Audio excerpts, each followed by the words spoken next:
A ver, hablemos de un libro que de verdad da que hablar, El fin de la fe de Sam Harris. En este análisis vamos a meternos de lleno en los argumentos centrales de su primera parte, o sea, lo que plantean los primeros 4 capítulos. Y fíjense cómo empieza. No con una idea filosófica, sino con algo mucho más crudo. Una historia que te revuelve por dentro. La de un terrorista suicida en un autobús.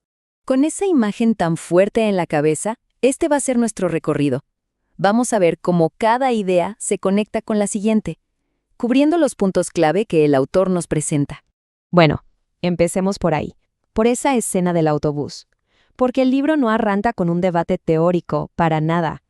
Usa esta escena tan impactante para lanzar una pregunta que, en el fondo, es el motor de todo el libro. La pregunta es esta: del terrorista no sabemos nada, ni si era rico, pobre, inteligente, nada de su vida. Entonces se pregunta Harris, ¿por qué es tan, pero tan fácil adivinar su religión? Es una pregunta que te deja pensando, ¿no? Y de aquí parte toda su tesis sobre el poder que pueden llegar a tener las creencias religiosas. Esto nos lleva directo al primer gran concepto de su argumento, la idea de que las creencias no son solo pensamientos flotando por ahí. Son, según él, las verdaderas palancas que mueven nuestro mundo. Harris lo dice así, textualmente.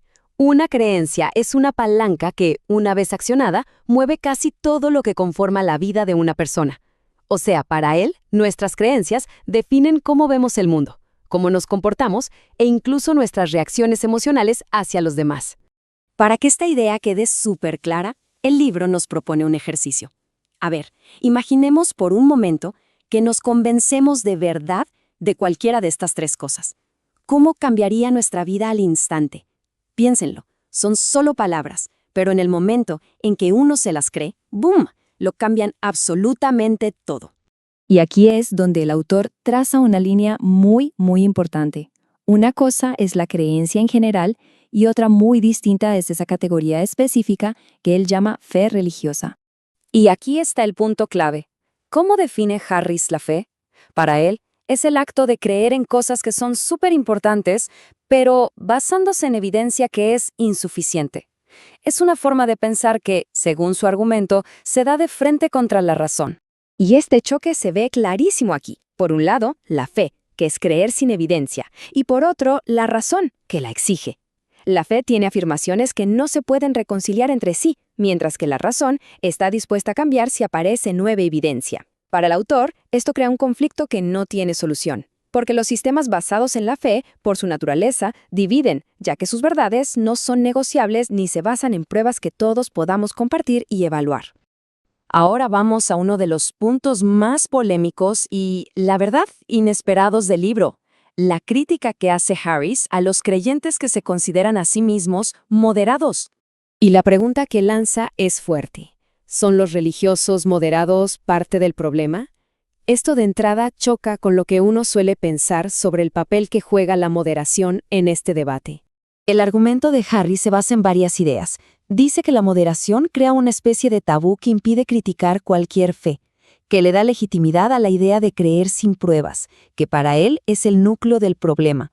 Sostiene que ser moderado no viene de una evolución de las escrituras, sino del pensamiento secular, y que, en el fondo, exige ignorar o reinterpretar las partes más violentas de los libros sagrados. En fin, su punto es que al defender la fe como concepto, los moderados sin quererlo le abren la puerta al extremismo. Y para que estos argumentos no se queden en el aire, el libro los aterriza con ejemplos históricos. Específicamente, ejemplos de violencia que, según Harris, fueron un resultado directo de la fe. Por ejemplo, cita pasajes como este, directo de las Escrituras, para argumentar que la intolerancia no es que sea una mala interpretación, sino que a veces es una orden explícita.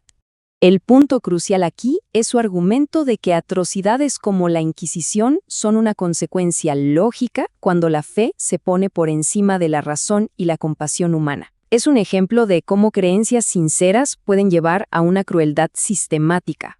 Y para mostrar que esto no es cosa de una sola religión, cita también pasajes como este.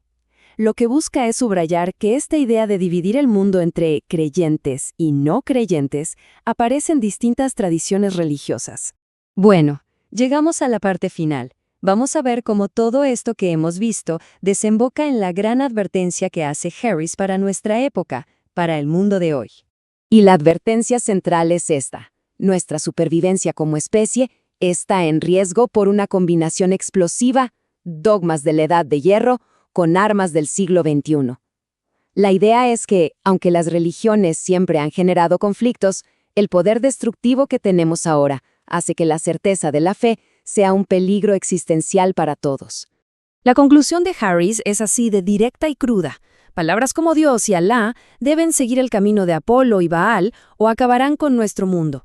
Básicamente, él plantea que ya no es una cuestión de estilos de vida, sino de supervivencia. En resumen, el argumento se construye paso a paso. Comienza con un acto de violencia, analiza la naturaleza de la creencia, critica el papel de la fe y la moderación y culmina en una advertencia sobre la supervivencia en la era moderna. Así que el libro nos deja con esta pregunta, que es final y es urgente. En un mundo lleno de peligros modernos, ¿cuál es el verdadero precio de la fe? Una pregunta para reflexionar, sin duda.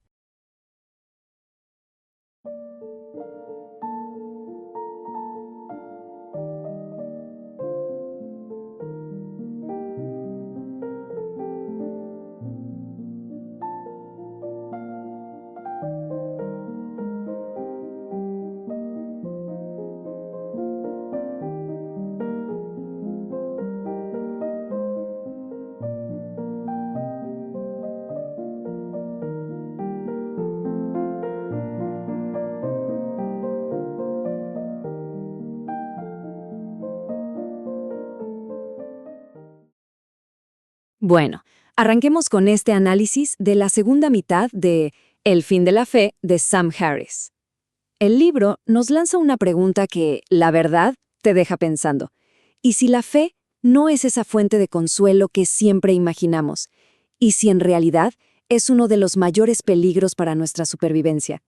Justo eso es lo que vamos a desglosar, explorando sus argumentos del capítulo 5 en adelante. Para empezar, el libro no se anda con rodeos. Miren este ejemplo con Ronald Reagan.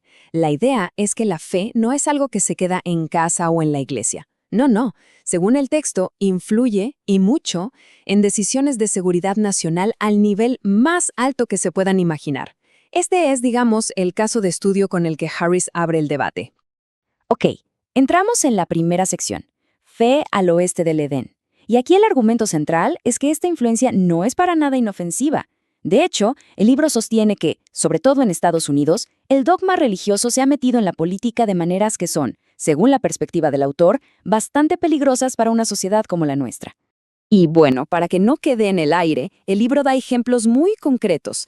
Habla de un presidente basando su política exterior en profecías del fin del mundo. Imagínense. O el apoyo a Israel con la idea de que eso va a acelerar la segunda venida de Cristo.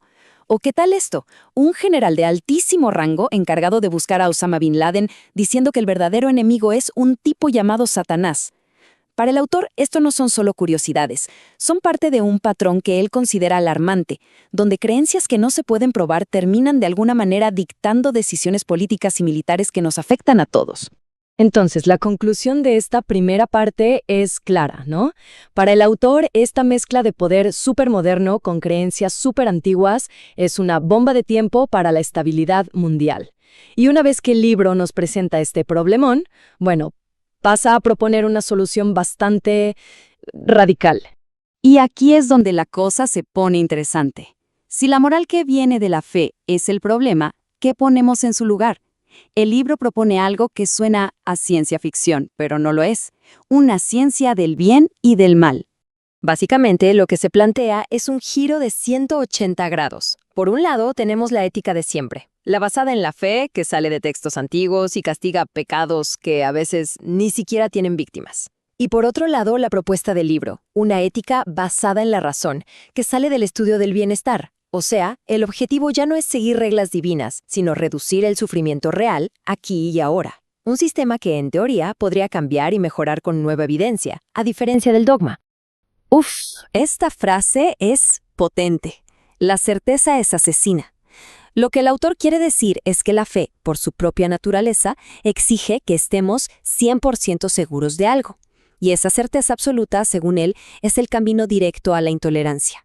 ¿Por qué? Porque si yo tengo la verdad absoluta, ¿cómo puedo tolerar tu error? La tolerancia, en cambio, solo puede nacer cuando admitimos que no lo sabemos todo, cuando hay espacio para la duda. Y eso, para el dogma, es casi un pecado. Claro, aquí surge una pregunta clave. Ok, criticamos la religión, pero ¿qué pasa con la espiritualidad? ¿Qué hacemos con esa necesidad tan humana de algo más, de trascendencia? Bueno, el libro se adelanta a esta objeción y nos presenta una ruta distinta. Y la pregunta es esta: ¿se puede tener una vida espiritual, pero sin creer en cosas sobrenaturales?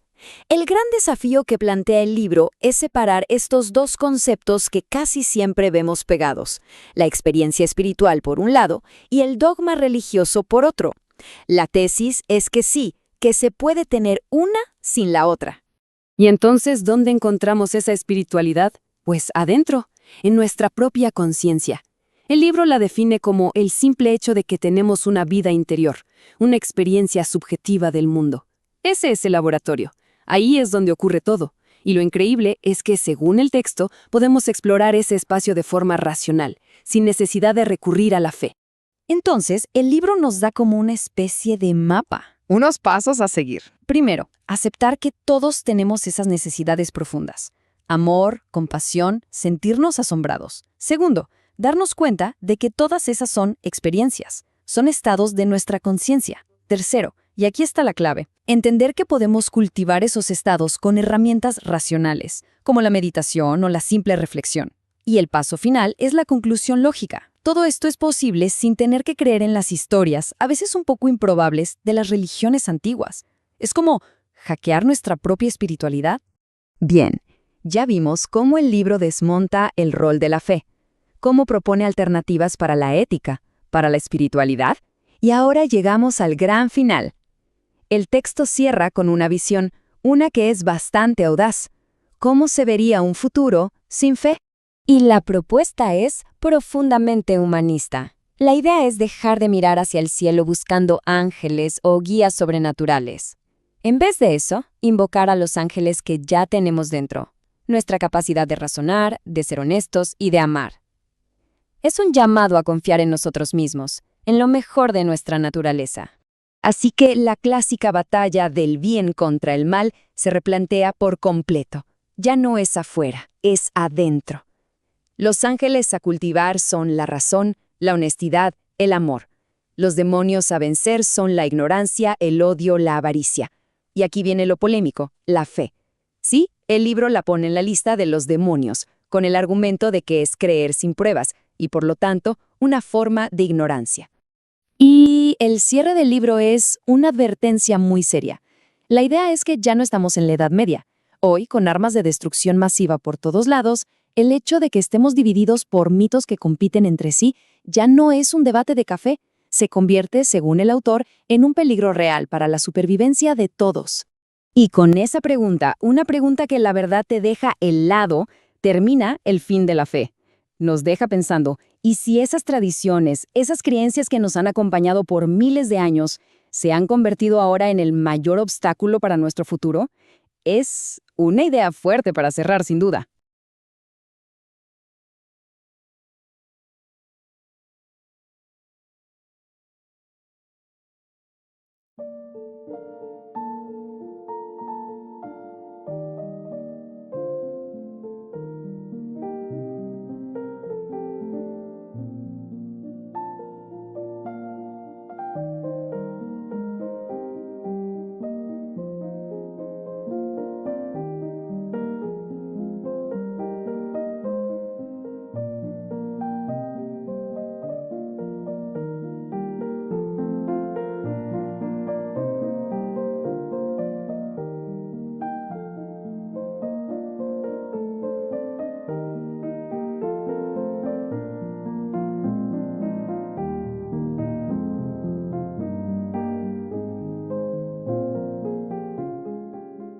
Sam Harris, seguro han escuchado ese nombre. Es neurocientífico, filósofo, crítico y, sin duda, una de las figuras más polémicas del debate público actual.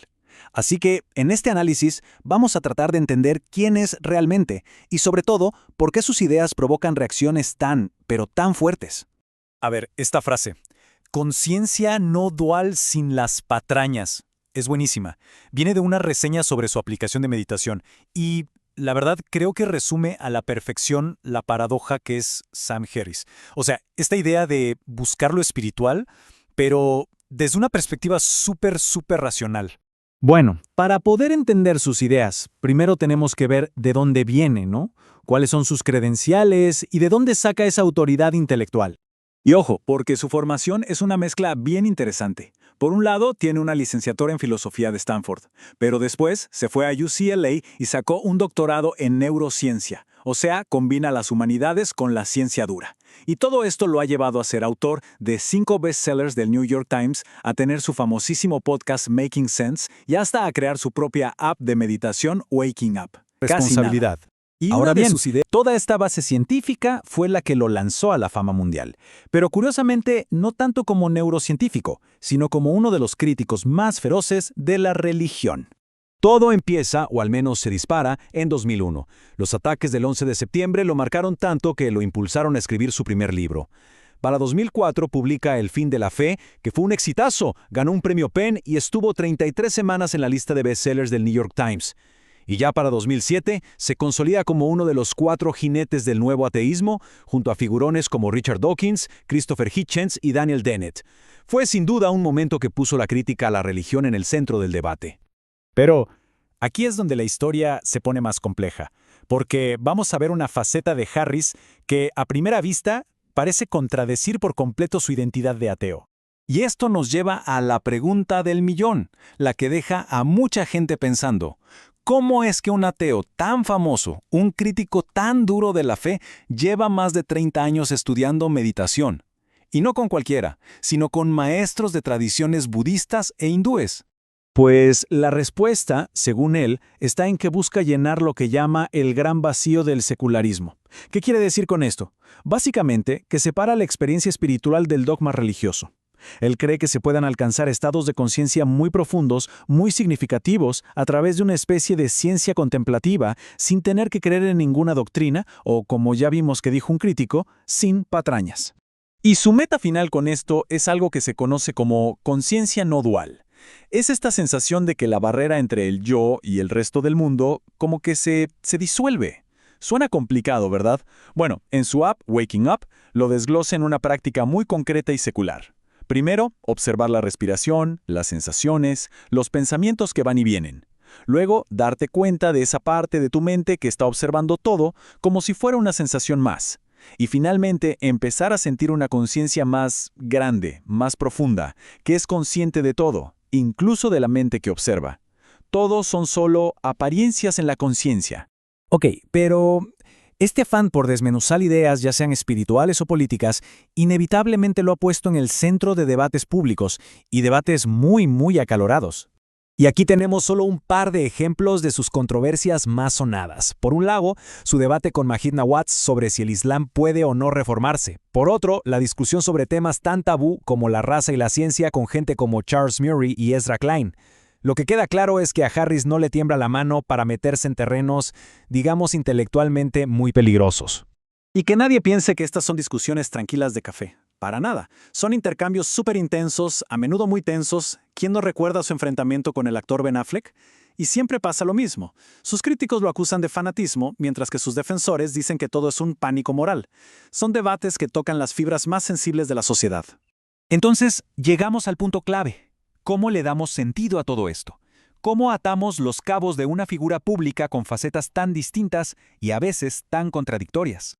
Por un lado, tenemos al científico, el neurocientífico que te va a decir que todo, absolutamente todo, desde el amor hasta la conciencia, tiene una base material en nuestro cerebro.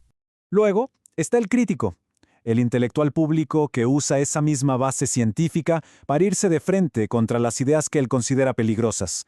Y sí, sobre todo, contra el dogma religioso. Y finalmente tenemos al meditador, el buscador espiritual que sostiene que la tarea más importante que tenemos como seres humanos es explorar nuestra propia conciencia y que su herramienta para hacerlo es la meditación. Entonces, ¿qué es? ¿Un racionalista? ¿Un espiritualista? ¿Un provocador? Pues quizá la respuesta es que no hay que elegir. Tal vez es todo eso junto. Al final, Sam Harris encarna perfectamente esa tensión tan moderna entre la ciencia y la espiritualidad, y nos demuestra que a veces las figuras más complejas y contradictorias son precisamente las que más nos obligan a pensar.